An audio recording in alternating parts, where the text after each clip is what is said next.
चलिए अब स्टार्ट करते हैं। यहाँ से 1942 का मूवमेंट चल रहा था। अब इसमें क्या क्या होता है। अब इसमें क्या होता है कि पैरेलल गवर्नमेंट जो है फॉर्म होता है। कहाँ कहाँ फॉर्म होता है कि तलचर में होता है, बलिया में होता है, सतारा में होता है, तामलुक में होता है। ठीक है, ये टाइम पीरियड उतना ये ज़रूरी नहीं कि कौन कौन सा टाइम है, लेकिन हाँ कुछ कुछ कभी ये ज़रूर पूछ देता है कि कहाँ कहाँ हुआ है।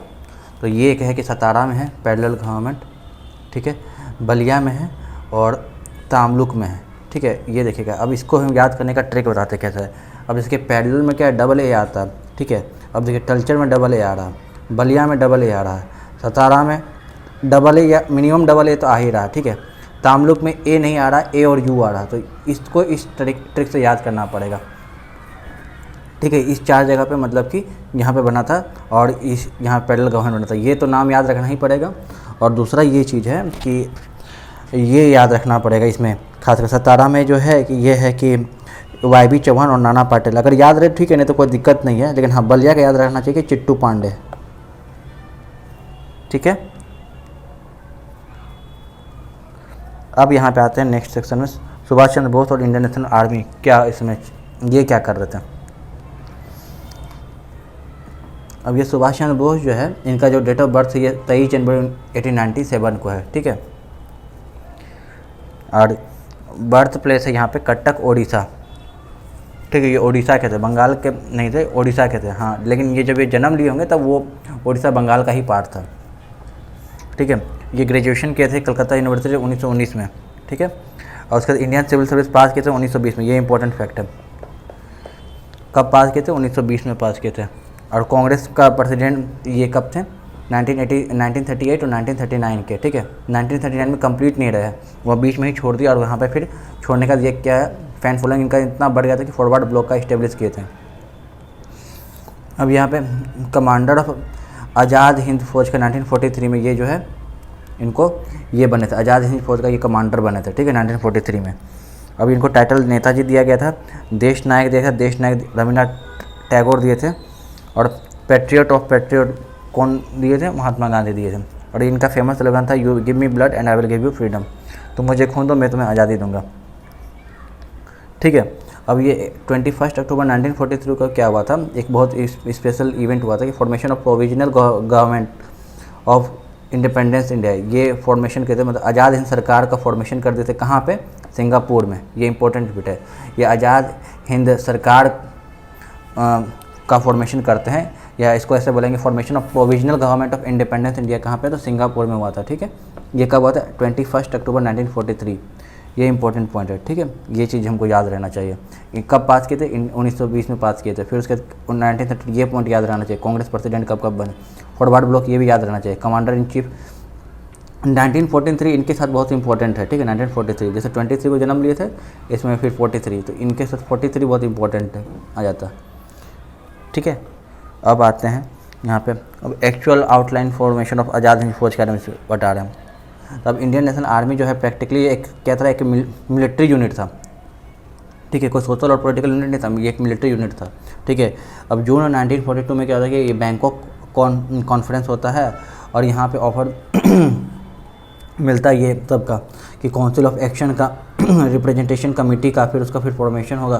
फिर ये काउंसिल ऑफ एक्शन भी जो है इसका फॉर्मेशन का बात किया था कि जून 1942 में इंडियन नेशनल आर्मी का जून 1942 में बैंकॉक कॉन्फ्रेंस होता है। फिर इसमें फिर फाइनली जो है इस आउटकम निकल के आता है कि हमको एक इंडियन नेशनल आर्मी बनाना पड़ेगा। तो यहाँ से इंडियन नेशनल आर्मी लोग क्रिएट करते हैं। तो इसको रिस्पॉन्सिबिलिटी दिया गया जो बैंकॉक कॉन्फ्रेंस हुआ था। इसमें कि इंडियन इंडिपेंडेंस लीग जो मिला था इनको, किससे मिला था?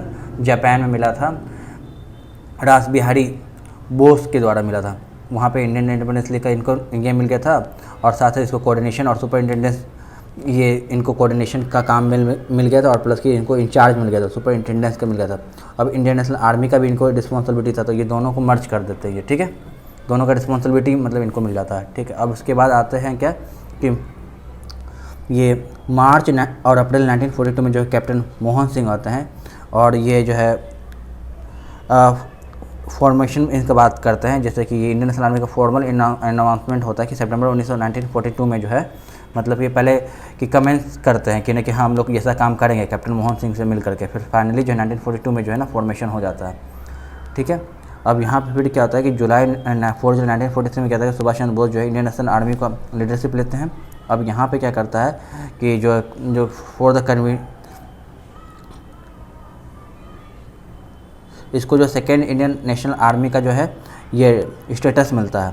ठीक है, it is also called the Azad Hind Fauj in Hindi. ठीक है, अब यहाँ पे होता है कि जब आज़ाद हिंद फौज मतलब एक्चुअली फाइनली क्या होता है कि ये इंटर करती है वहाँ से, एक तो अंडमान एंड निकोबार को कैप्चर कर लेती है और दूसरा नॉर्थ ईस्ट में जो है वहाँ से मिजोरम से होते हुए यहाँ पे घुसती है। तो वहाँ पे जो है कि यह जब करती है तो फिर वापस से, लेकिन जो है वहाँ के पावर होल्ड करने के बाद भी वापस जो है फिर जो है ब्रिटिश सब जो है इनको फिर वापस से ही बैक कर देते हैं। और जब उस समय एक्चुअली होता क्या है कि जो जापान का सपोर्ट कम हो जाता है, क्योंकि जब जो सेकेंड वर्ल्ड वॉर का जो फाइनली जो रिजल्ट जो होता है ना वो मतलब कि जापान के फेवर में नहीं रहता, और जिसके चलते जो है कि सुभाष चंद्र बोस का जो स्ट्रेंथ होता है वो वीक हो जाता है कहीं ना कहीं, और वापस से उनको हटना पड़ जाता है। तो इसलिए वापस से उनको अंडमान निकोबार और जो नॉर्थ ईस्ट का जो एरिया कैप्चर किया तो वापस इनको बैक जाना पड़ता है।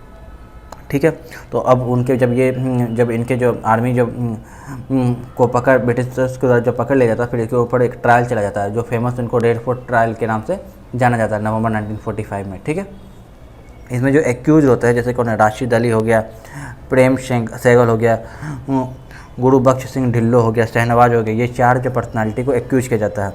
तो जो राशिद अली को है ना इसको 7 साल का जेल मिल जाता है, ये इंपॉर्टेंट पॉइंट है। ठीक है, राशिद अली को 7 साल का जेल मिल जाता है। ठीक है, और जो प्रेम सिंगल है ये ढिल्लो और शहनवाज को इसको है डिपोर्टेशन फॉर द लाइफ इनको मिलता है, डिपोर्ट कर दिया जाता है इनको। ठीक है, जीवन भर के लिए। तो ये नाम याद रखना पड़ेगा कि ये चारों नाम, परंतु एक राशिद नाम याद रहना ही पड़ेगा और शहनवाज एक नाम रहना पड़ेगा। 2 मुस्लिम नाम है, एक राशिद है और एक शहनवाज है, और 2 एक ये है, ये एक प्रेम सहगल नाम है, गुरुबख्श सिंह ढिल्लो एक नाम याद रह सकता है, प्रेम तो नाम बहुत सिंपल सा नाम है ये भी याद रह सकता है, राशिद भी याद रह सकता है, और ये शहनवाज तो बहुत कॉमन नाम है ही। ठीक है, इसको ढिल्लो से जैसे गुरुबख्श सिंह हो सकता है मैं भी याद ना रहे, लेकिन हाँ ढिल्लो से याद रखता है कि ढिल्लो एक लौता नाम ढिल्लो यहीं जिक्र हुआ है, इसके पहले ढिल्लो कहीं जिक्र नहीं हुआ है। और सिंह ऐसा बहुत सारा नाम होगा जिसमें कि नाम में सिंह होगा, तो इससे नहीं कर सकते। शहनवाज को अब यहाँ पे किसका नाम हुआ। ठीक है, अब आज़ाद हिंद जो फौज है तो ये क्या करता है, एक रेस्क्यू कमेटी का गठन होता है। इसका जो है लीडरशिप होता है भूलाबल देसाई, मतलब कि आज़ाद हिंद फौज जो ये लोग पकड़ा गया था, अब इसको किस तरीके से बचाया जाए, तो इसके लिए एक रेस्क्यू टीम इस्टेब्लिश किया जाता है जिसके जो भूलाबल देसाई जो है इसके लीडर रहते हैं। ये इंपॉर्टेंट है, इसके जो लीडरशिप कौन रहते हैं, भूलाबल देसाई, और इसके जो चीफ रहते हैं तेज बहादुर सप्रू रहते हैं। ये सब टॉप मोस्ट लॉयर रहते हैं उसमें जो इंडिया के, और कैलाश नाथ काटजू है, ये सब उसके टॉप मोस्ट ये रहते हैं, चीफ रहते हैं। असफ अली रह गए, जवाहरलाल नेहरू रह गए, ये सब उसके पार्ट रहते हैं। ठीक है, अब यहाँ पे नोट क्या रख, जो कमांडर इन चीफ जो है ये ओचिन लेक जो है exercise his privilege during the red fort trial and commuted the defendant death penalty in trial, उतना इंपॉर्टेंट नहीं है ये। ठीक है, अब यहाँ पे आते हैं नेक्स्ट, ये यहाँ पे हो गया, ये इंपॉर्टेंट पॉइंट है, ये इसको याद रखना चाहिए। लीडरशिप जो भूलाबल देसाई है, तेज बहादुर सप्रू थे, ये हो सकता है ये सब लोग भी इन्वॉल्व थे, जवाहरलाल नेहरू भी इन्वॉल्व थे, असफ अली भी इन्वॉल्व थे, तो ये सब का नाम याद रहना ही चाहिए। ठीक है, ये इंपॉर्टेंट है। ठीक है, अब कैबिनेट मिशन होता है 1946, ये इंडिया में अराइव करते हैं कब, ये इंडिया पे अराइव करता है 24 मार्च 1945 को, ये सब अराइव करता है कैबिनेट मिशन। ठीक है, अब ये जो डेलीगेशन था इसमें जो इसका जो प्रेसिडेंट था पैट्रिक लॉरेंस है। ठीक है, P for president, P for Patrick, P से दोनों पैट्रिक हो गया। ठीक है, लॉरेंस। ठीक है, ये इंडिया मिनिस्टर थे उस समय के, और अदर मेंबर थे, ये क्रिप्स था और एवी अलेक्जेंडर। ठीक है, ये president of board of trade के ये प्रेसिडेंट थे, और ये एवी अलेक्जेंडर तो ये नेवी मिनिस्टर थे। ठीक है, ये हो गया उस समय के।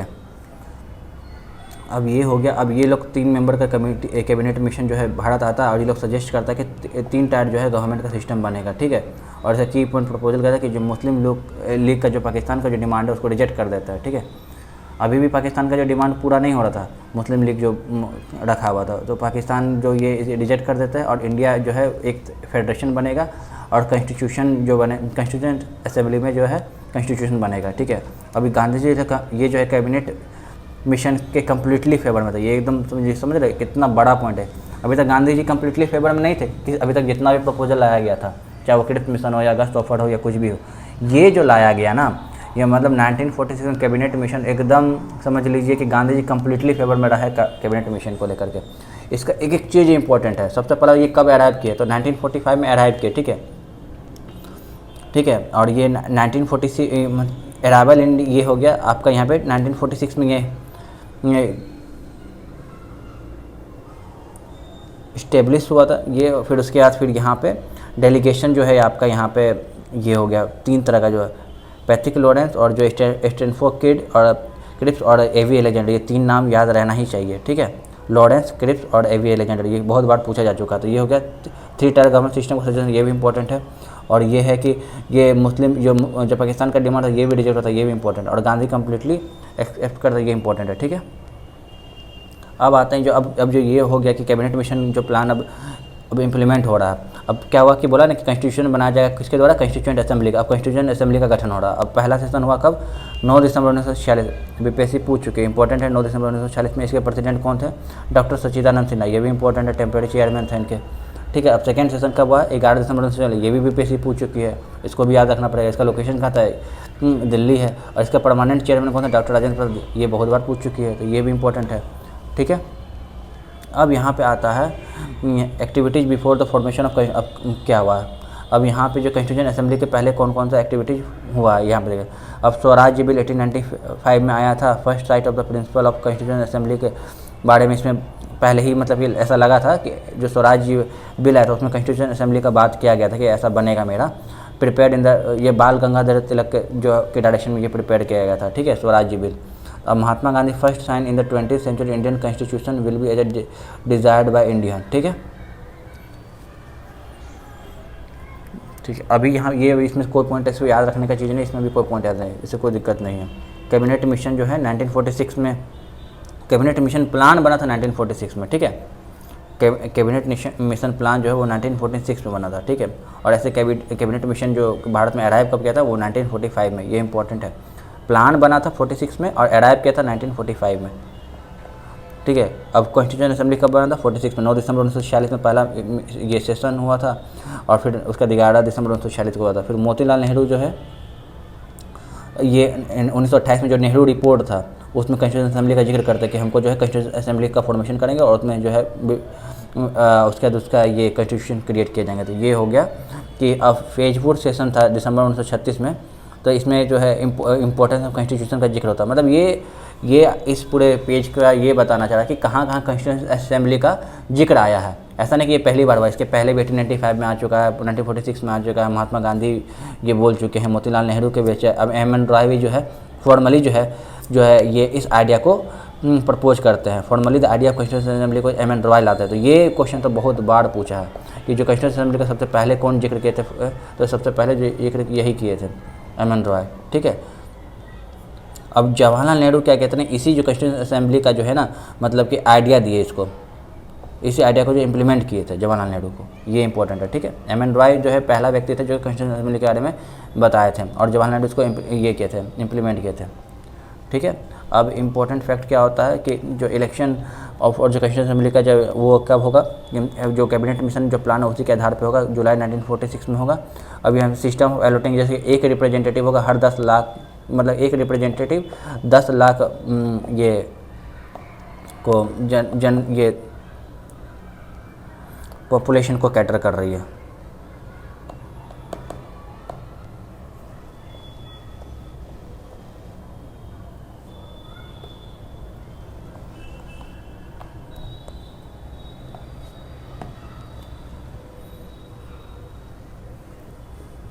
ठीक है, ये हो गया। अब आते हैं हम लोग ये नेक्स्ट में क्या है कि यहाँ पे on a communal basis of population for the formation of constitution for every province, ये कैबिनेट में मतलब कि हाँ ठीक है, मतलब कि 10 लाख पॉपुलेशन में एक रिप्रेजेंटेटिव रहेगा ये कॉन्स्टिट्यूएंट असेंबली का। इसलिए अगर टोटल इंडिया का अगर जितना भी पॉपुलेशन का उसके हिसाब से जो है ये रिप्रेजेंटेटिव बनेगा, ये चीज़ है, ठीक है। अब यहाँ पे टोटल कितना देखा गया कि हमको टोटल 296 मेंबर था, ठीक है, from the province of the British India. अब इलेक्टेड मेंबर कितना था, इलेक्टेड मेंबर था 208 जो कांग्रेस के द्वारा इलेक्टेड था, मुस्लिम लीग के द्वारा 73 था और अदर पार्टी के द्वारा ये इंडिपेंडेंट कैंडिडेट थे, ठीक है, 15 को। ये सब इलेक्ट होकर के पहुँचे थे। लेकिन ये जो है ना डायरेक्ट इलेक्शन नहीं था, ये इनडायरेक्ट इलेक्शन था। ये इंपॉर्टेंट पॉइंट है। प्रोविजन ऑफ 389 मतलब कि provision of total 389 member in the constitution assembly, मतलब टोटल 389 मेंबर का प्रोविजन था, ठीक है, जिसमें कि of which 296 were the form the province in the British India, जिसमें कि 296 जो है ब्रिटिश इंडिया से आया और जो 93 जो है बाद बाकी वो आया प्रिंसली स्टेट से, ठीक है। टोटल 389 मेंबर थे जिसमें कि 296 जो है इलेक्शन होकर के आया, इनडायरेक्ट इलेक्शन होकर आया, और 93 जो है वो प्रिंसली स्टेट से आया। तो ये इंपॉर्टेंट फैक्ट है, ये याद रहना चाहिए, ठीक है। अब आते हैं जो अब ये कॉन्स्टिट्यूशन असेंबली हो गया। अब आता है कि इंटरिम गवर्नमेंट का बात आता है कि ना कि हाँ ठीक है, अब इंटरिम गवर्नमेंट कौन बनाएगा, इतना लोग सब आए। अब यहाँ पे जो 12 अगस्त 1946 को जो है ना ये इनविटेशन मिला कि इंटरिम गवर्नमेंट को बनाया जाता। अब ये कौन था उस समय, लॉर्ड वेबल, ये इंपॉर्टेंट है। उस समय कौन था, लॉर्ड वेबल थे, ठीक है। लॉर्ड वेबल जो है इसका इंटरिम गवर्नमेंट का था। अब किसको ये देते हैं इन्विटेशन, जवाहरलाल नेहरू को, ठीक है। अब अनाउंसमेंट कब होता है, 24 अगस्त 1946 को। अब ये कौन लीड करते हैं, Jawaharlal Nehru, India first interim national government ये फॉर्म करते हैं, ठीक है। अब ये कब होता है, 2 सितंबर 1946 को इनिशियली ये स्टार्ट होता है, ठीक है, इंटरिम गवर्नमेंट, ठीक है। इसमें कोई भी मुस्लिम लीग पार्टिसिपेट नहीं करता, इसमें कोई भी, ये इंपॉर्टेंट है, जो इंटरिम गवर्नमेंट हुआ ना इसमें कोई भी मुस्लिम लीग जो है ना पार्टिसिपेट नहीं किया, ठीक है। और उसके बाद फिर आता है 16 अगस्त 1946 को क्या होता है, 16 अगस्त 1946 को ये होता है कि ये लोग डायरेक्ट एक्शन डे स्टार्ट कर देता है मुस्लिम लीग। अब डायरेक्ट एक्शन डे स्टार्ट कर देता है। अब इसमें क्या होता है कि ना कि जो अक्टूबर 1946 में क्या होता है कि जो 5 मेंबर ऑफ मुस्लिम लीग है वो अब ज्वाइन करता है इंटरिम गवर्नमेंट में, ठीक है। अब जो 16 अगस्त को डायरेक्ट एक्शन डे स्टार्ट कर दिया मुस्लिम लीग। अब उसके बाद फिर क्या हुआ कि फाइनली जो है अक्टूबर 1946 में जो है ना 5 मेंबर जो है मुस्लिम लीग जो है ज्वाइन करता है इंटरिम गवर्नमेंट। अब इंटरिम गवर्नमेंट फाइनली जो है 2 सितंबर 1946 को तो हम यहाँ पे देखें ना कि जो फॉर्मेशन हो चुका था, उसमें देखिए कि फूड एंड एग्रीकल्चर मिनिस्टर किसको मिला था, राजेंद्र प्रसाद को, ठीक है। और अभी जो है हमारा जो फूड और एग्रीकल्चर मिनिस्टर कौन है, ये जो पहले एमपी के सीएम रह चुके हैं, अब नाम ये आप बताइए, ठीक है। डॉक्टर राजेंद्र प्रसाद ये हैं। और डिफेंस मिनिस्टर कौन है, बलदेव सिंह, ठीक है। और vice president of executive council of foreign affair कौन थे, जवाहरलाल नेहरू थे, ठीक है। ये सब याद रहना चाहिए, ये भी इंपॉर्टेंट है।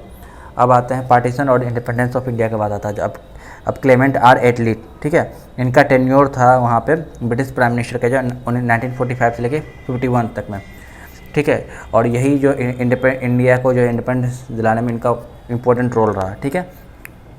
अब ये जो डिक्लेरेशन करते हैं 20 फरवरी 1947 को जो है ना हाउस ऑफ कॉमन में ये डिक्लेयर करते हैं कि हम लोग जो है इंडिया को लीव छोड़कर आ जाएंगे और पावर जो है ये लोग को दे देंगे, रिस्पॉन्सिबल पीपल को, ठीक है। कब, जून 1948 को। इसी को जून प्लान करते हैं, मतलब ये इसी को जून, मतलब कि जून 1948 के पहले जो है ना हम रिस्पॉन्सिबल पीपल को जो है पावर सौंप करके आ जाएंगे। अब स्टेटमेंट कहते हैं जो ब्रिटिश गवर्नमेंट जो है is not liable for the partition of India, वो स्टेटमेंट देते हैं कि जो ब्रिटिश सरकार है वो मतलब कि रिस्पॉन्सिबल नहीं है पार्टीशन ऑफ इंडिया के लिए, ठीक है। अब इसमें अपॉइंटमेंट करते हैं किसको, माउंट बेटन को करते हैं, जो पहले वायसराय रह चुके हैं, ठीक है। वेबल के जगह पे माउंट बेटन को जो है वो ये करते हैं, वायसराय का पोस्ट इसको देते हैं, ठीक है। वेबल को हटा करके अब जो है इसको माउंट बेटन को बनाता है, ठीक है। अब इसके बाद आता है यहाँ पे, अब माउंट बेटन क्या होता है कि लॉर्ड माउंट बेटन जब बन गया था, अब ये 24 मार्च 1947 को एज्यूम करते हैं, ठीक। अब यहाँ पे क्या होता है कि कंक्लूजन पार्टीशन ऑफ इंडिया होता है, फिर पाकिस्तान का इस्टेब्लिशमेंट होता है, फिर माउंट बेटन प्लान आता है 3 जून 1947 को। अब ये इंपॉर्टेंट है, माउंट बेटन प्लान कब आता है, 3 जून 1947, इसको याद रखना पड़ेगा, ठीक है। इंडिया का पार्टीशन प्लान होता है, was prepared with in the scope Attlee statement, ठीक है, वो रहेगी।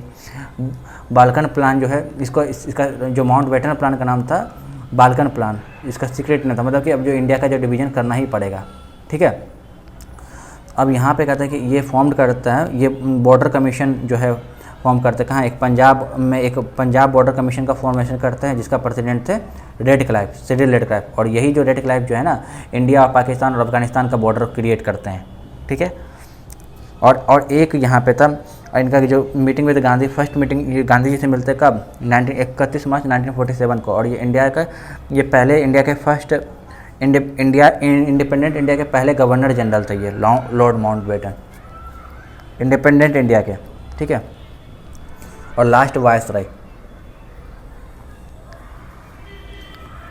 ठीक है। अब यहाँ पे आते हैं, यहाँ पे पार्टीशन ऑफ इंडिया क्या होता है, ये अप्रूव किया जाता है कि कांग्रेस जनरल कमेटी के द्वारा भी अप्रूव कर दिया जाता है कि चलो ठीक है पार्टीशन किया ही जाए। तो ये सब उतना इंपॉर्टेंट नहीं है। कांग्रेस के जो उसमें प्रेसिडेंट कौन थे जब इंडिया आज़ाद हो रहा था, JB कृपलानी, BPSC इसको पूछ चुकी है, तो इसलिए इसको याद रखिएगा, ठीक है। कांग्रेस प्रेसिडेंट कौन थे, JB कृपलानी। अब प्रेसिडेंट यहाँ इसके कौन थे, ये इसके लिए गोविंद वल्लभ पंत, ये प्रेजेंट किए थे, ठीक है, कि हाँ कि हम जो है पार्टीशन ऑफ इंडिया करेंगे। सपोर्ट किया था मोहम्मद मौलाना अबुल कलाम ने। ये भी इंपॉर्टेंट नहीं है, ये भी इंपॉर्टेंट, बस खाली ये इंपॉर्टेंट है कि कांग्रेस के प्रेसिडेंट कौन थे आज़ादी के समय, तो JB कृपलानी। इसके साथ राजेंद्र प्रसाद का ऑप्शन भी रहता है, लेकिन राजेंद्र प्रसाद नहीं है, JB कृपलानी है। JB कृपलानी जब छोड़ देते हैं तब बनते हैं राजेंद्र प्रसाद, ठीक है। अब आता है कि कांग्रेस के प्रेसिडेंट क्या कब थे, JB कृपलानी थे, कब थे, ये देखिए यहाँ पे 15 जून 1947 से लेकर नवंबर 1947 तक रहे। नवंबर 1947 के बाद ये रेजिग्नेशन दे देते हैं JB कृपलानी। और जो JB अभी जैसे ही बोल रहे थे कि JB कृपलानी जब रेजिग्नेशन दे देते हैं तो कौन बनते हैं, राजेंद्र प्रसाद प्रेसिडेंट बनते हैं। तो ये इंपॉर्टेंट है, फैक्ट है। और उसका फिर 1948 में कौन बनता है, पट्टाभी सीतारामैया। फिर उसके बाद क्या होता है, फिर 1950 में पुरुषोत्तम दास टंडन, फिर 51 से पंडित जवाहरलाल नेहरू। तो उतना इंपॉर्टेंट नहीं है, यहाँ तक इंपॉर्टेंट है। राजेंद्र प्रसाद और पट्टाभी सीतारामैया अगर याद रखना तो ठीक है, उसके बाद उतना इंपॉर्टेंट नहीं। अब इंपॉर्टेंट फैक्ट क्या है, जो खान अब्दुल गफ्फार खान था, ये इसको फ्रंटियर गांधी से के नाम से भी जाना जाता था। ये वोट करते हैं ऑल इंडिया कांग्रेस कमेटी जब मिलती है 14 अगेंस्ट, मतलब जो उसमें बात किया ना कि पार्टीशन ऑफ इंडिया, जो ऑल इंडिया कांग्रेस कमेटी बैठा तो इसमें बात हो रहा था कि पार्टीशन ऑफ इंडिया हो जाए। अधिकतर लोग वोट किया, लेकिन ये जो अब्दुल गफ्फार खान कहते थे कि इंडिया का पार्टीशन नहीं हो, तो इसके अगेंस्ट वोट किया। ये इंपॉर्टेंट पॉइंट है कि क्या ये उसके साथ वोट किए कि उसके अगेंस्ट में, तो ये उसके अगेंस्ट वोट किए थे, ठीक है, ये याद रखना पड़ेगा, ठीक है। अब आता है जो प्रेसिडेंट ऑफ जो पंजाब प्रोविंस के थे कांग्रेस कमेटी के, ये डॉक्टर किचलू थे, ठीक है। ये स्ट्रॉन्ग ओपोनेंट थे पार्टीशन के, ये भी स्ट्रॉन्ग अपोज करते थे कि नहीं पंजाब ये सब बाइफर्केशन नहीं हो जाए। अब जो इंडिया का जो फर्स्ट इंडियन और लास्ट गवर्नर जनरल थे तो वो थे C राजगोपालाचारी हैं, India's first Indian and last governor general, ठीक है। जो इंडिपेंडेंट इंडिया के जो पहले गवर्नर जनरल कौन थे, ये माउंटबेटन थे। और जो लास्ट गवर्नर जनरल कौन थे, और पहले इंडियन गवर्नर जनरल कौन थे, C राजगोपालाचारी। इसके फिर गवर्नर जनरल का पोस्ट खत्म हो जाता है, इसलिए ये लास्ट गवर्नर जनरल होते हैं। और क्योंकि इसके बाद सिर्फ माउंटबेटन के बाद एक ही बार गवर्नर जनरल बना है और वो बने थे यही C राजगोपाल, इसलिए वो पहले इंडियन थे और लास्ट गवर्नर जनरल बने, ठीक है। तो ये इंपॉर्टेंट है, ये याद रखना चाहिए। फर्स्ट ये लॉ मिनिस्टर ऑफ इंडिपेंडेंट, ये तो BR अम्बेडकर सबको याद रहता भी है। Power in Britain during India's independence was the labour party, ये भी सबको पता ही रहता है, उसमें लेबर पार्टी था। तो अब किंग ऑफ ब्रिटेन जो ड्यूरिंग इंडियाज इंडिपेंडेंट, ये इंपॉर्टेंट है, जॉर्ज 6 है, ठीक है, जॉर्ज 6 भूलना भी नहीं है। इसको ऐसे याद कर सकते हैं कि जैसे 6 में क्या था, लास्ट में ये I आता है टाइप का ना, तो इंडिपेंडेंट में सबसे पहले I आता है, तो उस तरीके से हम याद कर सकते हैं। जॉर्ज अधिकतर को याद रहता है, इसी में डाउट होता है, ठीक है। V for victory, I for independent, ठीक है। अब कॉन्स्टिट्यूशन डेवलपमेंट इंडिया में कैसे हुआ, सबसे पहला चीज़ अब ये पूरा बता रहा है कि सबसे पहले एक कंपनी एक्ट आया, ठीक है, 1773 में। इसको जैसे है कि कंपनी पहले उस एक्चुअली जो 1857 के पहले कंपनी ही ना रूल कर रही थी, तो इसीलिए जो भी एक्ट आता था उसको पहले कंपनी के नाम से कहते थे, कंपनी एक्ट ये सब। तो अभी एक कंपनी एक्ट चल रहा था, उसी में एक कंपनी एक्ट क्या लाती है, रेगुलेटिंग एक्ट लाती है 1773 में। ये ब्रिटिश गवर्नमेंट के द्वारा पास किया जाता है। और इसमें क्या होता है कि इसमें बात करता है कि हम करप्शन को, माल एडमिनिस्ट्रेशन को हम रिमूव करेंगे, जो कि कंपनी के द्वारा प्रिवलेंट इन द कंपनी, ये इसका ऑब्जेक्टिव था। अब प्रोविज़न दिया था कि जो मद्रास प्रेसिडेंसी है, ये बॉम्बे प्रेसिडेंसी है, इसको जो है ये अंडर कलकत्ता प्रेसिडेंसी में ये काम करेगी, ये इंडिपेंडेंट काम नहीं करेगी मद्रास और ये बॉम्बे। और उस समय ये जो गवर्नर ऑफ बंगाल का पोस्ट ही जो है ना ये था, मतलब गवर्नर ऑफ बंगाल जो है इसको जो है गवर्नर जनरल ऑफ बंगाल बना दिया गया, ठीक है। गवर्नर ऑफ बंगाल का पोस्ट को गवर्नर जनरल ऑफ बंगाल बना दिया गया। और इसमें फिर ये जो है इसी एक्ट के तहत में जो है सुप्रीम कोर्ट का इस्टेब्लिशमेंट होता है। फिर आता है ये पिट इंडिया एक्ट 1784 का। इसमें क्या होता है कि जो इम्पोर्टेंट प्रोविज़न होता है, जैसे कि increase in the government control का जो है ये बढ़ा जो in the matter of company जो है वो बढ़ जाता है, गवर्नमेंट का कंट्रोल बढ़ जाता है, ठीक है। कंपनी का जो है policy of non interference in the commercial matter of company, ये हो जाता है कि अब जो है जो कंपनी का जो कॉमर्शियल मैटर है उसमें इंटरफेयर गवर्नमेंट नहीं करेगी, ठीक है। अब उसके बाद आता है कि जो commercial and political work of company were separated from the each other. अच्छा, जो कॉमर्शियल और जो पॉलिटिकल वर्क था कंपनी का वो दोनों को सेपरेट कर दिया गया, ठीक है, कॉमर्शियल और पॉलिटिकल वर्क में। ये पिट्स इंडिया एक्ट में ये बात किया था। फिर आता है ये एक तो हम पहले देखें 73 में सबसे पहले आया, फिर 84 में हम देख लीजिए 10-11 साल बाद, फिर 2 साल बाद आया एक्ट ऑफ 70। इसमें गवर्नर जनरल जो है एम्पावर्ड किया जाता है with right to scrap any decision of his council and impose his on decision under special. अगर कुछ ऐसा सिचुएशन आ जाता है कि अगर मान के चलिए कि ये 3 मेंबर का था ना पहले काउंसिल, इसमें कि जैसे कि एक मद्रास का था, एक बंगाल का था और एक बॉम्बे का, ये तीनों का गवर्नर वहाँ पे था। तो अब जो गवर्नर ऑफ बंगाल को गवर्नर जनरल बना दिया था, और ये क्या हुआ था ना कि अब ये उस सारे के डिसीजन को जो है ना ये कर सकती है, स्क्रैप कर सकती है दूसरे गवर्नर के डिसीजन को। तो ये था ये चीज़, तो ये उतना इंपॉर्टेंट नहीं। ये भी पॉइंट देखिए प्रीलिम्स के साथ, तो ये भी इंपॉर्टेंट नहीं है, ये भी इंपॉर्टेंट नहीं है। हो सकता है कि बस खाली क्रोनोलॉजी में जो है ना ये पूछ दे कि हाँ कि 73 कब आएगी, बस उसके अंदर का उतना दिमाग मत लगाइए और आपको हेडेक ही होगा। अभी वो मेंस के पर्सपेक्टिव से भी थोड़ा बहुत पढ़ने का चीज़ है, ये उतना भी याद रखने का चीज़ नहीं है। आप खाली ये देखिए कि गवर्नर ऑफ बंगाल को गवर्नर जनरल ऑफ बंगाल ये बना दिया गया था, ये इंपॉर्टेंट पॉइंट है। ये 1773 में रेगुलेटिंग एक्ट आया था, पिट्स इंडिया एक्ट 1784 में, ये याद रहना चाहिए, ठीक है। अब उसके बाद आया कि चार्टर एक्ट 1813 में है, तो इसमें ये इंपॉर्टेंट है कि जो कंपनी का जो ट्रेडिंग मोनोपोली होता था उसको एंड कर दिया गया। इंपॉर्टेंट है, वेरी इंपॉर्टेंट है, बहुत बार पूछ चुका। कंपनी की ट्रेडिंग मोनोपोली को 1830 में एंड कर दिया गया। अब इसको सिर्फ जो है ना कंपनी को, जो ये कौन कंपनी है, ईस्ट इंडिया कंपनी है, इसको बोला कि तुम सिर्फ टी और जो है के साथ जो है तुम ट्रेड कर सकते हो, चाइना के साथ, टी के साथ, ठीक है। और भी हमेशा के लिए नहीं, बस अगले 20 साल तक ही तुम कर सकते हो, ठीक है। और मतलब टी के एक्सेप्ट टी ये हो गया। और 20 साल तक जो है company for next 20 year company will have the right to control Indian territory and their revenue. और अगले 20 साल तक जो है ना कंपनी को जो दिया है कि इंडियन टेरिटरी में जो है कंट्रोल रहेगा और ये रेवेन्यू पे, इसके बस उसके बाद से नहीं।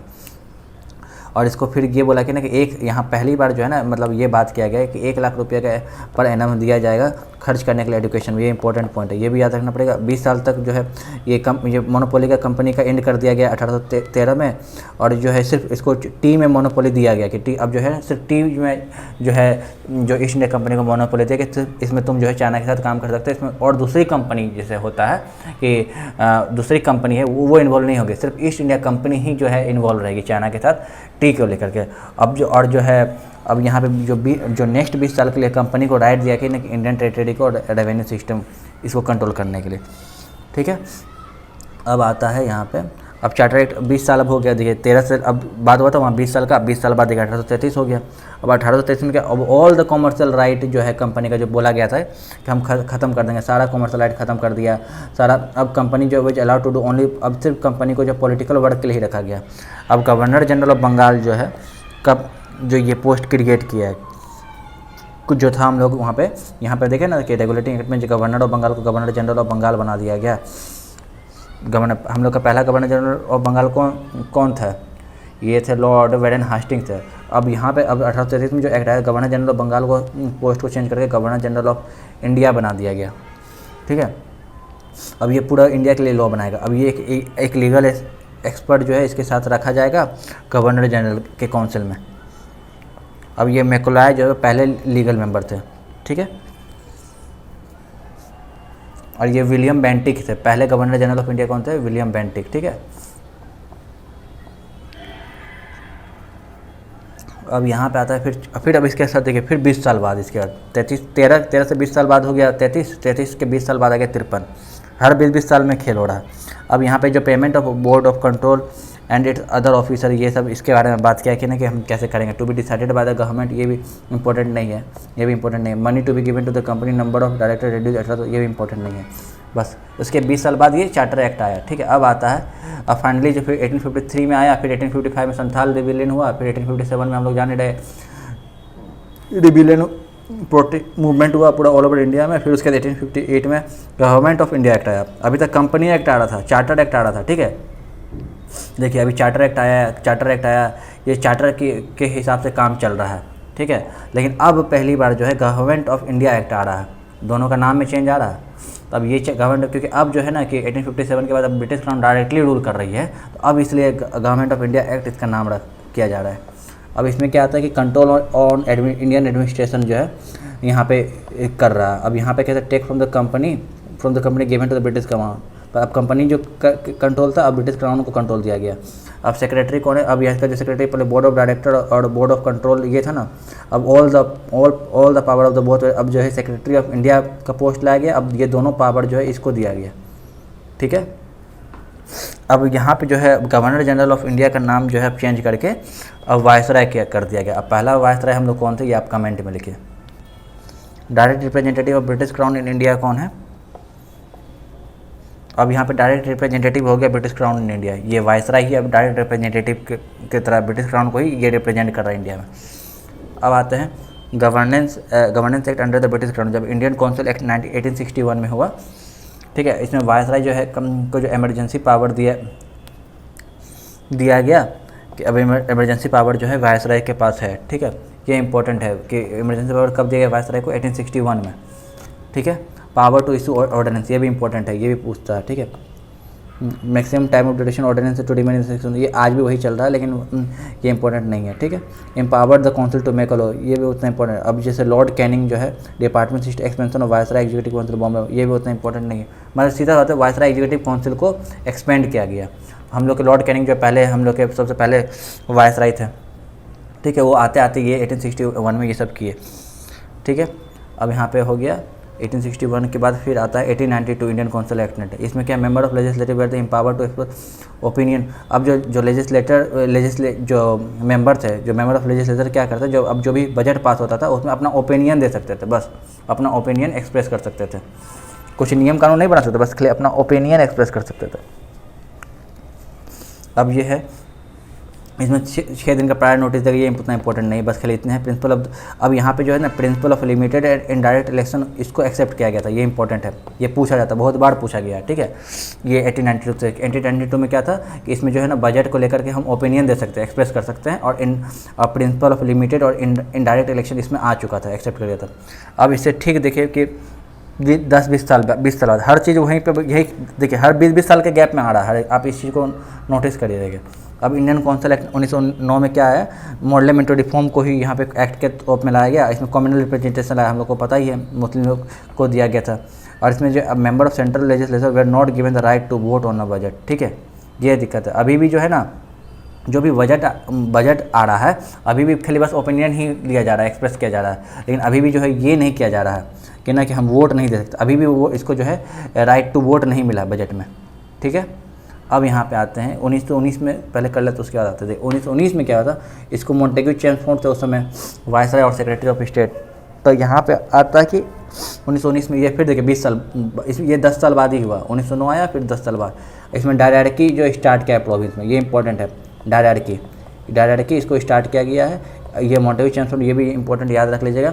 अब इसमें जो है ना clear use of word responsive governance का फर्स्ट टाइम पहली बार यहाँ पे यूज किया गया, ये भी इंपॉर्टेंट है, ठीक है। अब प्रोविंशियल सब्जेक्ट के इसमें बात किया जाता है कि एक आता है कि एक रिजर्व्ड और एक आता है प्रोविंशियल सब्जेक्ट, ठीक है। एक रिजर्व्ड आता है और एक ट्रांसफर सब्जेक्ट आता है।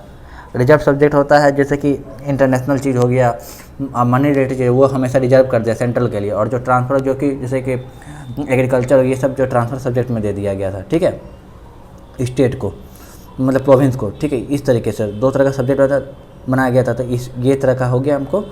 यहाँ डायरेक्टली स्टार्ट हुआ था प्रोविंस में, ये इंपॉर्टेंट है, ठीक है, डायरेक्टली स्टार्ट हो गया था प्रोविंस में। अब ये बेसिस क्या था मोंटेग्यू चेम्स रिपोर्ट का, तो यही था, गवर्नमेंट ऑफ इंडिया बैठ कर यही था। अब आते हैं 1935 में फाइनली क्या हुआ था, इसमें फेडरल पब्लिक सर्विस कमीशन का, इसमें कॉन्स्टिट्यूशन का बात किया कि इसमें फेडरल पब्लिक सर्विस कमीशन का हम इस्टेब्लिश करेंगे, ठीक है।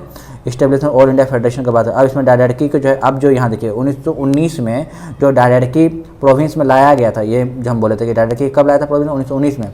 अब नेक्स्ट वाले में जो एक्ट में आता है, डायरेक्टी जो है ख़त्म कर देता है प्रोविंस में, ठीक है। अब इसको सिर्फ सेंटर में अप्लाई करता है, सेंटर में, मतलब जो स्टेट में इसको पूरी तरह से पावर दे देता है, लेकिन सेंटर में अभी भी जो है पावर उतना दिया नहीं जा रहा है, ठीक है। ऑटोनॉमी जो है यहाँ पे प्रोविंशियल में जो है ना, इसको रूल करने के लिए अब ऑटोनॉमी दे रहा था कि अब स्टेट का उतना पावर हम नहीं लेंगे, इसको ऑटोनॉमी ज़्यादा देंगे एक तरीके से। अब यहाँ पे आ गया कि सेल्फ गवर्नमेंट जो फॉर प्रोविंस और इंस्टीट्यूट ऑफ डायरेक्टरी, ठीक है, जो पहले हम आपको बता दें कि जो डायरेक्टरी था अब डायरेक्टरी खत्म कर दिया गया प्रोविंस में।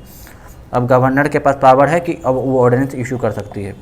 पहले सिर्फ वायसराय के पास ही पावर था, अब ये गवर्नर ऑफ स्टेट के पास पावर दे दिया गया। तो ये इंपॉर्टेंट याद रखिएगा।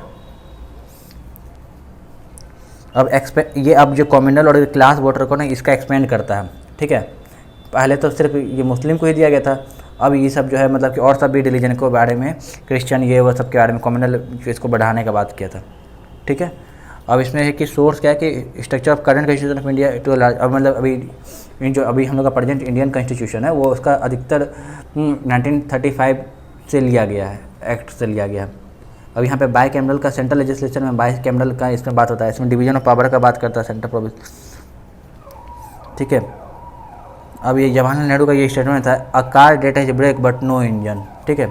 ये जवाहरलाल नेहरू का ये 1935 जब एक्ट आया गया था तब ये बात जवाहरलाल नेहरू के द्वारा बोला गया था। ये एक ऐसा गाड़ी है जिसके पास ब्रेक है लेकिन इंजन ही नहीं है। द राइट ऑफ स्लेवरी का इसमें बात हुआ था, ठीक है। अब गवर्नमेंट ऑफ इंडिया क्या होता है 90 was rejected in the Lucknow session Congress 1936 में जो कांग्रेस का सेशन होता है और इसमें जो है ना ये जो गवर्नमेंट ऑफ इंडिया एक्ट जो 1935 जब पास होता है इसको जो है रिजेक्ट कर देती है। ये भी है कि क्या इंडियन नेशनल कांग्रेस इसको एक्सेप्ट करती है, नहीं, इसको रिजेक्ट करती है। और जो 1930 में जो है इंडियन नेशनल कांग्रेस का कोई सेशन नहीं होता है और ठीक इसके 5 साल बाद 1935 में भी जो है ना इंडियन नेशनल कांग्रेस का कोई सेशन नहीं होता। ये चीज़ याद रखना पड़ेगा, ठीक है। 1930 में कोई सेशन नहीं होता और 1935 में भी कोई सेशन नहीं होता, ठीक है।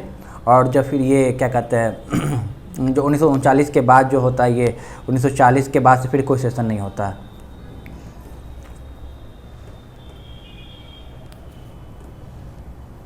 अब आते हैं नेक्स्ट टॉपिक पे। अब ये जो फेमस स्टेटमेंट है, गांधी जी क्या बोले थे कि ये गांधी दिस एक्ट जो है डिस्ट्रॉयड रैमसी मैकडोनल्ड, ये जो इसका गांधी जी का ये स्टेटमेंट था गांधी की, ये जो है एक्ट हमको डिस्ट्रॉय कर दिया। This reform is an incomplete and short term settlement between the democratisation and bureaucracy,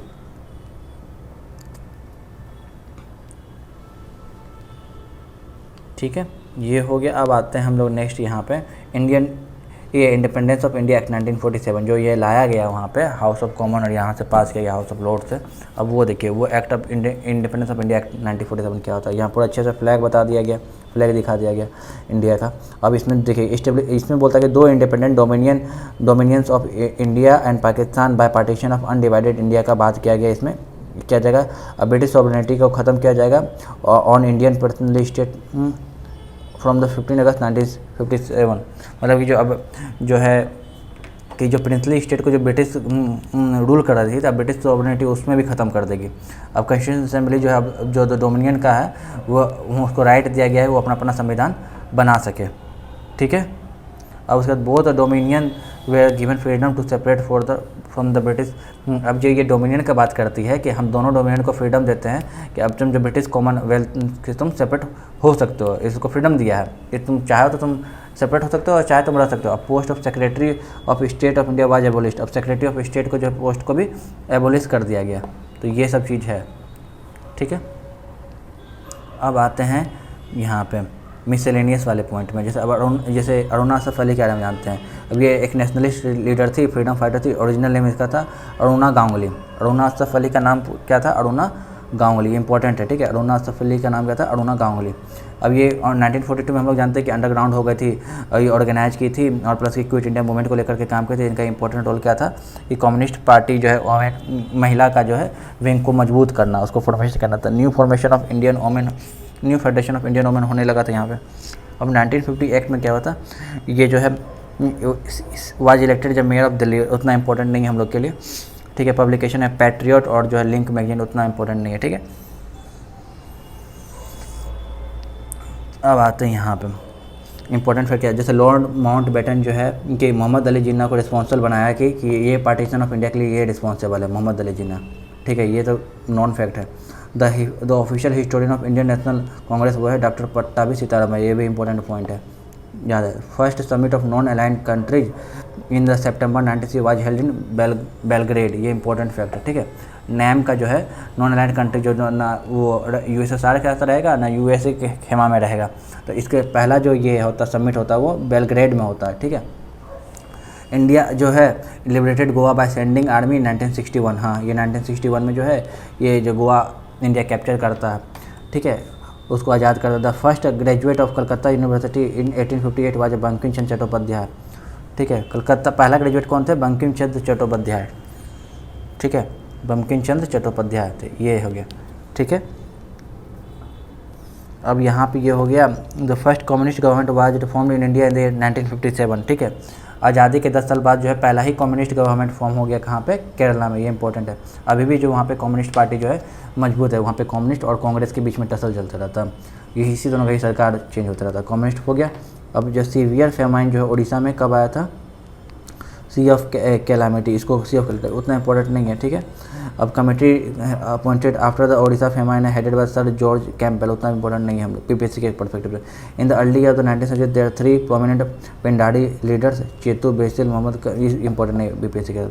the first cinema show in India was organise in July 7 July 1888 वास्टन hotel Bombay name marble of the century, इतना important नहीं है, ठीक है।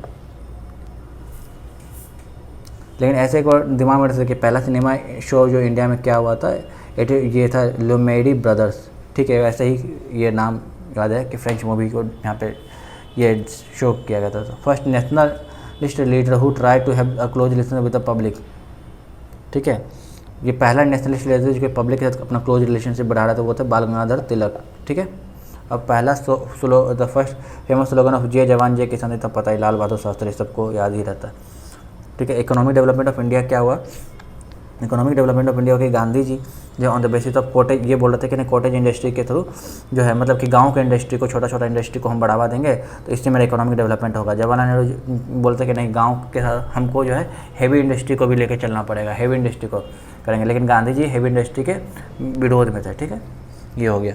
अब आते हैं कि यहाँ पे राइट्स बिल्डिंग क्या होता है कि यहाँ राइटर्स बिल्डिंग यहाँ पे है, यहाँ पे लोग, ये कहाँ पे है? कोलकाता लो, वेस्ट बंगाल में चीफ मिनिस्टर, ये उतना इंपॉर्टेंट हम लोग के लिए नहीं है, ठीक है, इसको लाइट लिया जाए। Magazine book and their author, इसको हम लोग अब देखते हैं क्या है। कुछ ये बुक है और उसका ऑथर है। अब यहाँ पे आमार सोनार बांग्ला, ये इंपॉर्टेंट है। इसके कंपोजिशन कौन के थे? 1905 में के थे। उस समय स्वदेशी मूवमेंट के बाद चल रहा था रविन्द्रनाथ टैगोर के द्वारा ड्यूरिंग बंगाल पार्टिसिपेट। म्यूजिक जो है अमी कोडे पाबो तारे सॉन्ग, ये हटा, इतना तो ये नहीं इंपॉर्टेंट है, बस खेल ये है कि बंगाल पार्टिसिपेट ने फर्स्ट 10 रोज है वो हम लोग का ये बांग्लादेश का नेशनल एंथम में लिया गया है, ठीक है। इंग्लिश ट्रांसलेटर सैयद अली हसन है, ठीक है। अब बुक ऑफ महात्मा गांधी एक हिंद स्वराज है बुक लिखा गया और ये ओरिजिनल गुजराती लैंग्वेज में लिखा गया है। Compare British parliament to the barren and prostitute, अच्छा इसको जो है ब्रिटिश पार्लियामेंट को बैरन और प्रोस्टिट्यूट से कंपेयर किया था। हिंद स्वराज किसके द्वारा लिखा गया है? महात्मा गांधी के द्वारा। गोखले माई पॉलिटिकल गुरु, ये इनके द्वारा लिखा गया, महात्मा गांधी के द्वारा, ठीक है।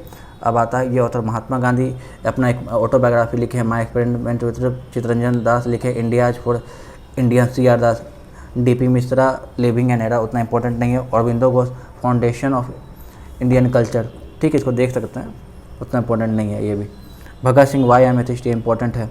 लेडी कैथरीन जो है मायो है, उसको मदर इंडिया ये लिखी है। राम मनोहर लोहिया जो है guilty man of India's partition, ये इंपॉर्टेंट है, ठीक है। Guilty man of India's partition, ये Dominique Lapierre and Larry Collins freedom at midnight, उतना। WA Fairservis the root of ancient India, वो भी इंपॉर्टेंट नहीं है। मतलब याद करने के लिए सब याद करना है, लेकिन राम मनोहर लोहिया, भगत सिंह, CR दास और महात्मा गांधी का याद रखिए, काफ़ी है। BPSC के परस्पेक्टिव से बोल रहा हूँ। अब आते हैं यहाँ पे बंकिम चंद्र चटर्जी का दुर्गेश नंदिनी बुक है, उतना इम्पोर्टेंट नहीं है, ज़रूरी नहीं है। Abul Kalam Azad India wins freedom, इसको देख सकते, दिमाग में रखता है अबुल कलाम आज़ाद का इंडिया विंस फ्रीडम, ठीक है। बाल गंगाधर का तो बहुत वेरी इंपॉर्टेंट, श्रीमद् भगवद गीता रहस्य। लाला लाजपत राय इंपॉर्टेंट है, अनहैप्पी इंडिया। अब आता है मनु बहन बापू माई मदर, ये उतना इंपॉर्टेंट। राजा राम मोहन राय का तो ये परसेप्ट ऑफ जीसस बहुत बार पूछा गया है। WW हंटर का द इंडियन मुसलमान, उतना इंपॉर्टेंट है। वैलेंटियल किरोल का तो ये बहुत इंपॉर्टेंट है।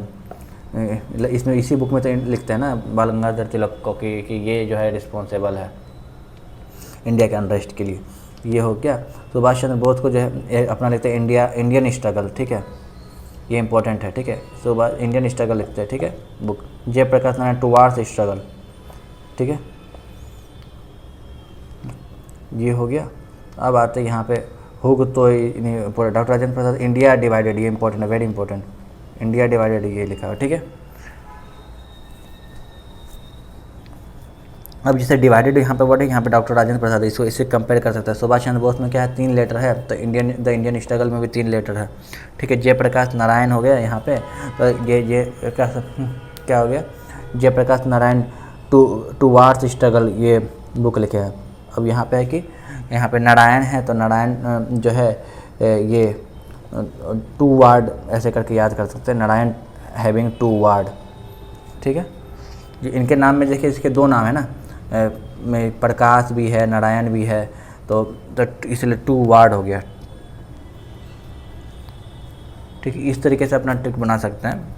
अब लाला लाजपत राय हमेशा अनहैप्पी रहे हैं, तो इसलिए अनहैप्पी इंडिया हो गया, ये इस तरीके से कर सकते हैं। और जैसे अबुल कलाम जैसे इसमें 3 लेटर है, तो इसमें इंडिया विंस फ्रीडम में 3 लेटर है।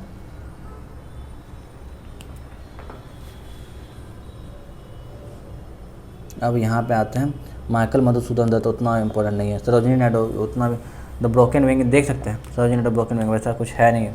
सचिदानंद सन्याल, ये इंपॉर्टेंट है, prison life very important. Sachidanand Sanyal जो है प्रिजन लाइफ लिखते थे।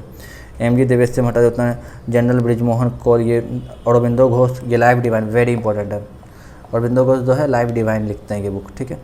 रफ़ीक Zakaria, the man who divided India, उतना इंपॉर्टेंट नहीं है। Composition of national poet and Maithili Sharan Gupta, ठीक है। जो मैथिली शरण गुप्ता जो है यहाँ पे क्या लिखते हैं, भारत भारती, पंचवती, साकेत, यशोधरा, यथार्थ वध, book of Jawaharlal, books by Jawaharlal Nehru, discovered, अच्छा, discovery of India, glimpses of world history, ये सब अभी इसमें है नहीं।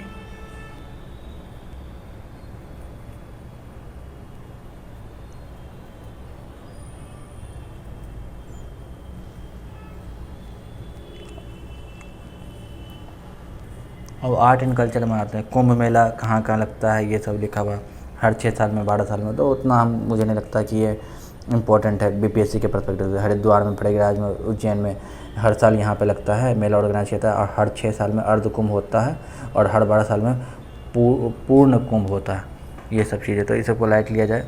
इम्पोर्टेंट 4 मठ है आदि शंकराचार्य का, एक ज्योति मठ, गोवर्धन मठ, द्वारका मठ, श्रृंगेरी मठ।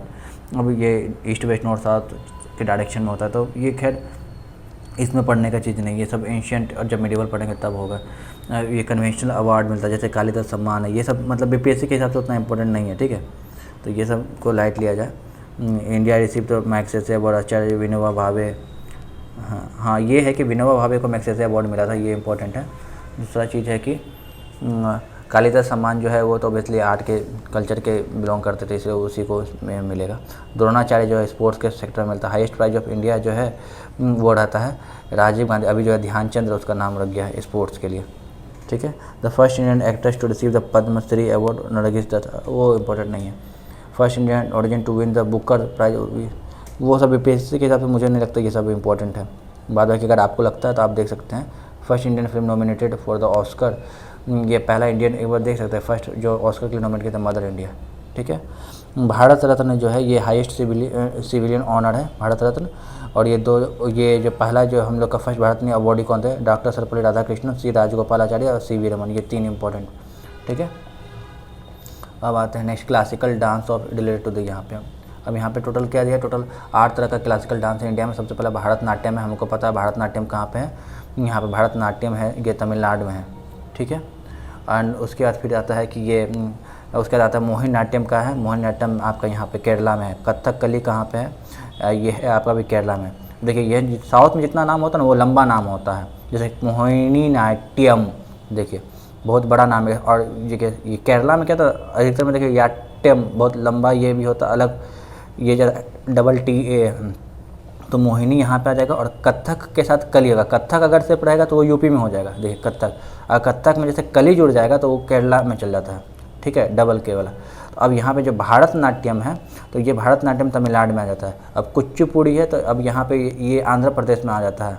आंध्र प्रदेश में क्या हो जाएगा, कुचिपुड़ी हो जाएगा, पूड़ी। और आंध्र प्रदेश के लोग पूड़ी खाते हैं तो कुचिपुड़ी हो गया, ठीक है।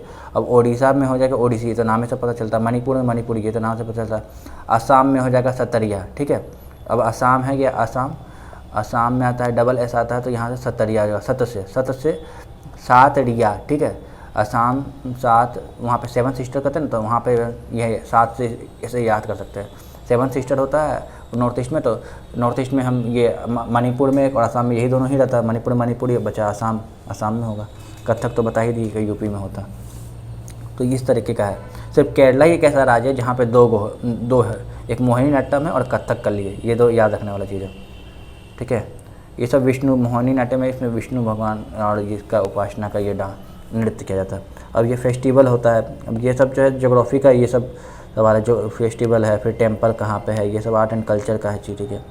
अब ये सब जो है, अब ये अगर ये सब उतना नहीं भी करता है तो कोई दिक्कत नहीं है, क्योंकि मेन जो हम लोग का जो कवर करना था वो हम लोग का कवर हो गया है, ठीक है। अगर अब मुझे जो लगता है कि वो जो ये है तो वो सब कर सकते हैं। जैसे कि बिहू हो गया, तो बिहू जो है ये असम में होता है, वहाँ पे ये क्रॉप सोइंग होता है, हार्वेस्टिंग होता है, ऑटम में ये सब होता है। बैसाखी होता है, ये तो हमको पता है कि यहाँ पंजाब में होता है। बिहू वहाँ पे असम में हो गया। छाप छारकूट फेस्टिवल होता है, हम लोग को ये पता है कि ये यहाँ पे होता है, मिजोरम में होता है, ठीक है। भोपाल में इजितिमा, उतना पोंगल हम लोग को पता है, ये याद रखना चाहिए। ओणम होना चाहिए केरला में, ठीक है। केरला में ऑन कर देता है जाकर सब, और पोंगल है और सब में, और जो है तमिलनाडु में जाकर सबका पोंगी बजता है, तो इसलिए पोंगल हो गया, पोंगल, ठीक है। और ओणम हो गया यहाँ पे। और यहाँ पे जो त्यागराज जो है ना, ये कृष्ण भगवान को ही त्यागराज करते हैं, कृष्ण या विष्णु भगवान को। तो यहाँ पे कर्नाटक में, यहाँ कर्नाटक बोल रही है, तमिलनाडु में इसका त्यागराज का वर्शिप होता है। इसके ऊपर बहुत सारा श्लोक और ये बहुत सारा ग्रंथ भी लिखा गया, ठीक है। ये सब हार्वेस्टिंग फेस्टिवल। अब आते हैं टेम्पल रिलेटेड। अब कौन कौन सा फेमस टेम्पल कहाँ कहाँ, धमेक स्तूपा, महाबोधि टेम्पल, ये सब बीपीएससी ये सब से नहीं पूछती है। सन टेम्पल कहाँ है, राज रानी, ये सब यूपीपीसीएस में पूछती है, इसलिए यहाँ पे ये सब दिया है। एलोरा टेम्पल कहाँ है, मोधेरा, जैसे गुजरात का सन टेम्पल कहाँ है, मोधेरा में, ये इंपॉर्टेंट है। कैलाश टेम्पल कहाँ पे है, ये एलोरा, अजंता एलोरा हम लोग जानते हैं, एलोरा में कैलाश टेम्पल है, ठीक है। ये पत्थर को तोड़ करके ये मंदिर बना गया। ये महादेव का टेम्पल है। विद्याशंकर टेम्पल है, कर्नाटक में है। भीमेश्वर टेम्पल गुड़ीवाड़ा, ये आंध्रा में है। बृहदेश्वर टेम्पल ये तो फेमस है, तंजौर में है, ये तमिलनाडु में। ये सारा टेम्पल फेमस ही है। सारनाथ में तो हम लोग को पता ही है, धार्मिक स्तूपा है। कंदरिया महादेव टेम्पल ये एमपी में, ठीक है। आगे चलते हैं।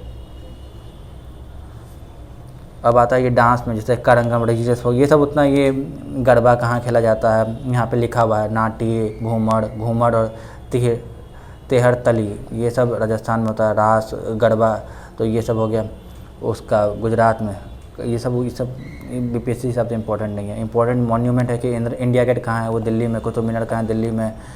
कोहिमा तो ओबियसली नागालैंड में होगा। विक्टोरिया मेमोरियल कलकत्ता में है। चौखंडी ये आपका यहाँ पे यूपी में हो गया। सांची स्तूपा ये एमपी में है। बीबी का मकबरा ये आपका यहाँ पे है, महाराष्ट्र में है। गेटवे ऑफ इंडिया ये तो सबको पता, मुंबई में। अजंता हो गया यहाँ पे, ये महाराष्ट्र में है। चार मीनार हैदराबाद, यहाँ पे तेलंगाना में हो गया। विवेकानंद रॉक मेमोरियल ये आपका वहाँ पे तमिलनाडु, कन्याकुमारी, ठीक है। अब आता है रिवोल्ट ऑफ 1870 का कुछ मेजर प्लेस रिविलियन का है। जैसे इवेंट हम लोग को पता है कि ये बैरकपुर में स्टार्ट हुआ था। मंगल पांडे अटैक कर दिया था और उसके मतलब इंग्लिश मैन पे शूट किया था, लेकिन एक्चुअली उसके घोड़ा मर गया था, ठीक है। ऐसा लोटस और चपाती पहले ही पढ़ चुके हैं। कानपुर का लीडर थे, ये सब तो हम पढ़ चुके हैं पहले से। कौन कौन थे कानपुर में, हम लोग को पता है कि नाना साहब थे और इनका रियल नाम था कि तात्या टोपे था। तात्या टोपे, नाना साहेब पेशवा और Tatya Tope commander in chief थे इसके, ठीक है। तात्या टोपे, और तात्या टोपे का जो रियल नाम था वो रामचंद्र पांडुरंगा। ये पूछता है क्वेश्चन।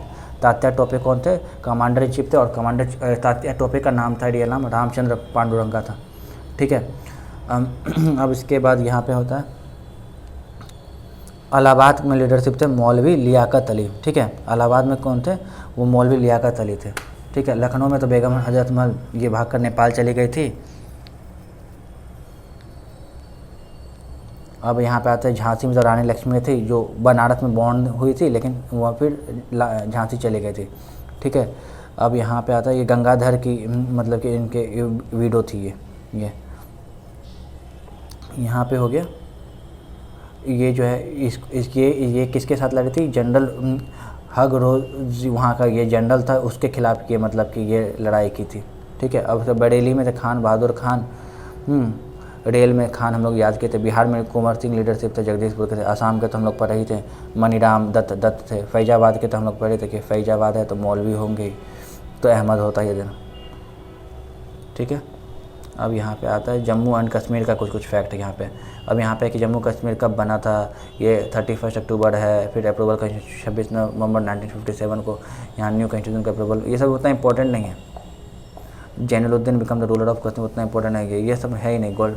अब ये हम लोग बीपीएससी के हिसाब से इंपॉर्टेंट नहीं है, तो हटा दीजिए सब। राजा हरि सिंह ये इंपॉर्टेंट है कि हम लोग ऑलरेडी पढ़े, इंस्ट्रूमेंट ऑफ एसेसन 26 अक्टूबर 1947 को हम लोग ये साइन किए थे। अब ये सब city of Srinagar was founded, ये हाँ श्रीनगर को कौन फाउंड किए थे? मौर्य एम्पायर अशोका के द्वारा किया गया था। ठीक है, राज तरंग में ये सब लिखा गया है, मतलब ठीक है, इसको हम लोग जब एंशियंट पढ़ेंगे तब करेंगे। अब ये पाकिस्तान के स्पॉन्सर्ड जो ट्राइबल पठान है उसके द्वारा अटैक किया गया था, अब ये हटा दिए। Jammu and Kashmir Ladakh new UT बना। अभी टोटल 28 स्टेट 8 यूटी है। जम्मू और कश्मीर जो और लद्दाख के 2 यूटी भी बना, ये सब है, हम लोग को पता ही है। आर्टिकल 370 जो है और 305 आर्टिकल 358 को ख़त्म कर दिया गया, और आर्टिकल 370 को भी मतलब ये ख़त्म कर दिया गया, हटा दिया गया, सिर्फ उसका एक पार्ट को छोड़ करके। इसमें टेम्परेरी स्पेशल स्टेटस का बात होता है आर्टिकल 370 में ये, और इसलिए वो उसको हटा सकती है, तो उसको हटा दिया गया है इसको ये। अब यहाँ पे क्या आता है, अब दृष्टि के हिसाब से क्या है, ये माउंटबेटन प्लान क्या था, वो डिवीज़न ऑफ इंडिया का बात किया था माउंटबेटन प्लान। ठीक है, और ये क्या 3 जून प्लान को, ये 3 जून प्लान को ही माउंटबेटन प्लान करते हैं। ठीक है, अब यहाँ पे आता है जम्मू कश्मीर है ये स्पेशल, ये अंडर आर्टिकल से, ये तो हटा दीजिए, ये तो है ही नहीं। सिंगल हाउस ये सब Ladakh UT will not have the legislative but Jammu and Kashmir. हाँ, जब ये पार्टीशन किया गया तो बोला कि ना कि जम्मू कश्मीर के पास लेजिस्लेटिव असेंबली होगा, लेकिन लद्दाख के पास नहीं होगा। ठीक है, ये तो हम लोग ऐसे ही बोला।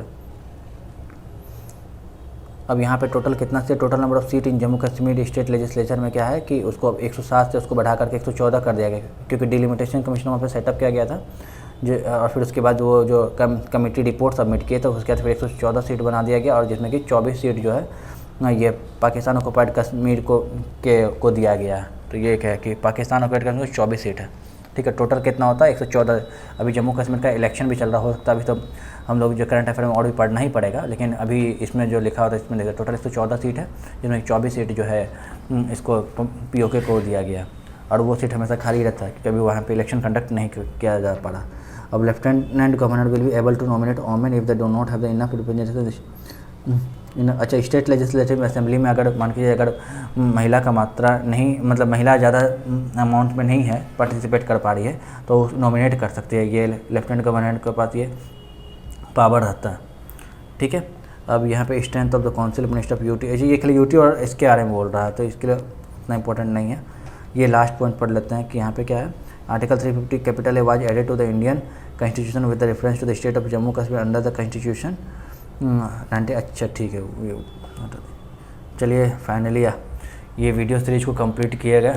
आज डे 4 सर, ये वीडियो नंबर 12 होने वाला है। हाँ, 12 वीडियो में पूरा ये जो है पिक्टोरियल दृष्टि का जो घटना चक्र का, तो ये पूरा वीडियो का पूरा ये डिस्क्रिप्शन अच्छे से बता दिए, हर एक चीज़ को एक्सप्लेन करके जहाँ तक हो सकता है। कम समय था लेकिन तब भी कि 4 दिन का मेहनत से आपको हो गया। चलिए, कम से कम आप लोग का कम से कम भला हो जाए। मैं अब ये एक सोर्स तो मैं फॉलो किया ही था, अब मैं नेक्स्ट सोर्स जो है अपना नोट्स जो ये है वो सबको भी अभी मैं दूंगा, अपलोड करूँगा। ठीक है, तब मिलते हैं नेक्स्ट वीडियो में। चलिए।